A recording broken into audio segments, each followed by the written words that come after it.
Arte no DIC apresenta o Som das Palafitas, dia 1º de maio às 18 horas no DIC da Vila Gilda, com shows de Luiz Caldas, Armandinho Macedo e Kizumba Latina. Festival O Som das Palafitas. Apoio TV Tribuna. Arte no DIC apresenta o Som das Palafitas, dia 19 de abril às 16 horas no DIC da Vila Gilda em Santos. O lançamento da programação e a apresentação do instrumental Jam Session, o Som das Palafitas. Apoio TV Tribuna.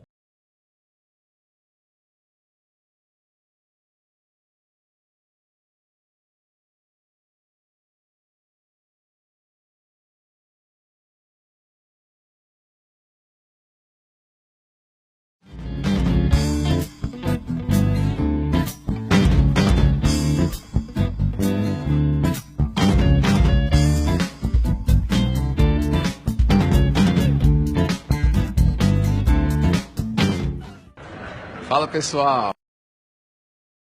aqui é o Hamilton de Holanda, estou falando direto da Itália. Queria avisar vocês que dia 18 de setembro eu vou ter o prazer de estar no DIC da Vila Gilda em Santos, no projeto O Som das Palafitas, do Instituto Arte no DIC. Trata-se de uma iniciativa que visa disseminar arte e cultura, gerar inclusão através da música, e por isso me sinto gratificado em participar. Conto com a presença de todos. Um abraço e até lá!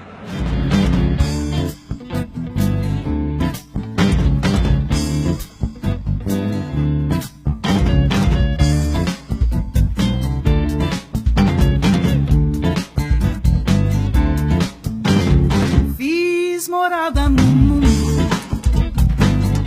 minha língua é o tambor,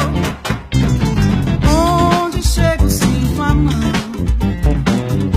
levanto a geral, sobre azul cafro-latino, chega a sentir a pressão.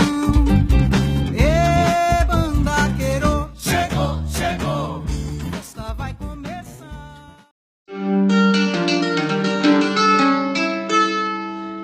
Alô galera de Santos, eu sou Armandinho Macedo. Estarei mais uma vez no dia 3 de dezembro no Instituto Arte no DIC. Eu e Hamilton de Holanda, os pioneiros do bandolim de 10 cordas. Estaremos aí no projeto O Som das Palafitas, que está comemorando 15 anos. Essa instituição que é referência internacional e tão importante para o desenvolvimento do cidadão. Parabéns, Zé Virgílio, parabéns toda a equipe do Instituto Arte no DIC. Axé para vocês e até o dia 3!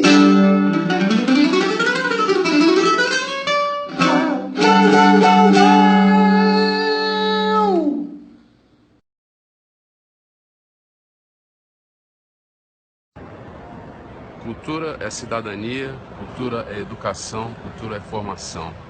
O Arte no DIC é um projeto que se dedica a tudo isso. Eu já tive a oportunidade de participar há uns anos atrás e vou retornar ao projeto no próximo dia 3 de dezembro, dessa vez com meu amigo Armandinho Macedo, para fazer uma noite regada com muita música, muita alegria, para dar importância desse projeto e para comemorar os 15 anos do Arte no DIC. Até lá!